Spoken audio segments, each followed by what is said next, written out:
Mvulana alichukua kwa siri kitambaa cha kusukia nywele cha msichana wakati wa masomo na akakivaa kwenye kifundo cha mkono wake kwa miaka 3. Lakini wakati wa mahafali ulipofika, aliona kwa macho yake mwenyewe mwanafunzi mwenzake aliyempenda kwa miaka 6 akimkumbatia mwanamume mwingine.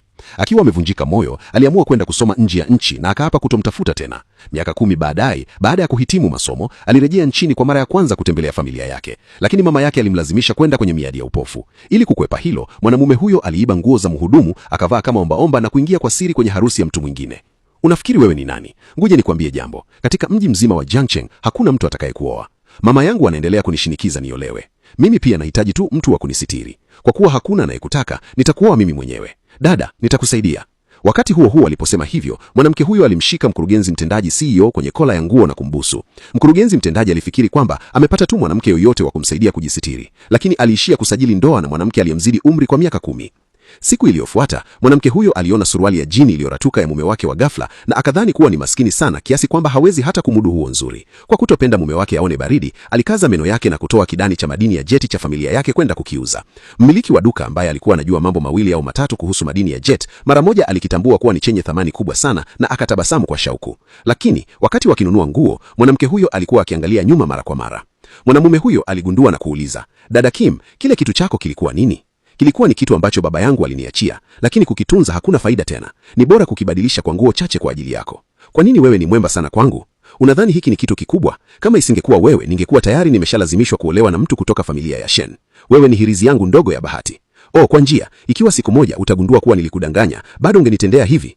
Wewe kunidanganya mimi? Wewe ni ombaomba mdogo tu. Ni kitu gani unaweza kuwa unanificha? Una njaa sana mpaka unahisi kizunguzungu. Njoo, nitakununulia chakula.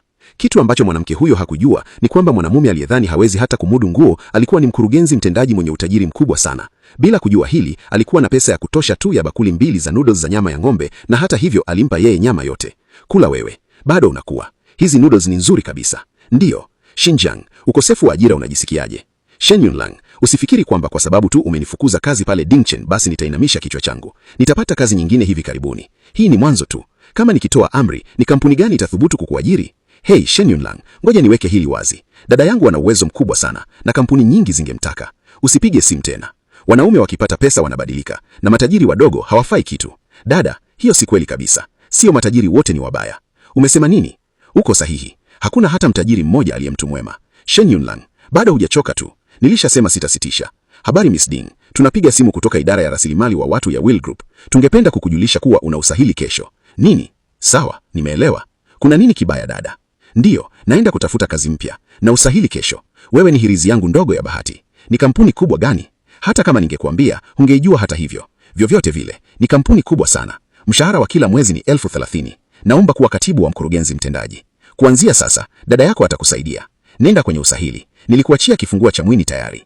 Kweli ananitendea kama mtoto. Sawa, najua. Budha, tafadhali fanya usahili wangu uende vizuri. Kama hauendi vizuri, nitamsaidia mdogo wangu nyumbani. Umesikia? Bwana C anakuja kwenye kampuni leo. Papa wa kifedha. Wanasema kwamba miaka 4 iliyopita wakati wa mgogoro wa kifedha, wakati masoko ya hisani kote Jiangcheng yalipoporomoka, Bwana C alitumia ujazi wake mkubwa wa kibiashara si tu kuokoa familia ya C, bali pia kuanzisha Will Group. Na sehemu isiyoaminikana ni kwamba alikuwa na umri wa miaka 18 wakati huo. Yeye ndiye mume wa ndoto kabisa. Wanawake hawa wote wanakuja Will kutumaini kuwa mke wa mkurugenzi mtendaji. Mke wa mkurugenzi mtendaji? Mimi nataka tu hii kazi. Nyinyi wasichana mnaweza kushindia nafasi ya mke wa mkurugenzi mtendaji nyinyi wenyewe. Katika riwaya, wakurugenzi wakuu huwa na majina ya ajabu kimaropana. Jina la Bwana C ni nani? Hujui? Jina la Bwana C ni Xian. Anakuja. Jina langu ni Qingyan na umri wa miaka 30. Nimekuwa msimamizi kwa miaka 5 na leo naomba nafasi ya msaidizi wa mkurugenzi mtendaji. Ukiwa na stashahada ya ufundi tu, unathubutu kuomba nafasi ya msaidizi wa mkurugenzi mtendaji Will? Meneja Lu, elimu yangu si ya kuvutia sana, lakini nimefanya kazi katika tasnia hii kwa miaka 7 au 8 na na uwezo mwingi sana. Uwezo wa nini? Kazi za nyumbani, kumhudumia mume wako. Lakini Will ilikubali wasifu wangu wa kazi. Je, hiyo haimaanishi kwamba kampuni inatambua uwezo wangu? Tafadhali usishambulie utu wangu. Umri wa miaka 30, umeolewa na hauna watoto. Kama tukikuajiri, je, kampuni italazimishwa kukupa likizo ya uzazi? Kuwa mwanamke wa umri fulani kunahalilisha kunibagua. Usisahau kwamba wewe pia ni mwanamke. Bwana C, awamu ya kwanza ya mchujo kwa nafasi ya msaidizi wa mkurugenzi mtendaji imeshakamilika. Sasa wako kwenye awamu ya pili. Twende tukaangalie. Komenti kama unahitaji muendelezo.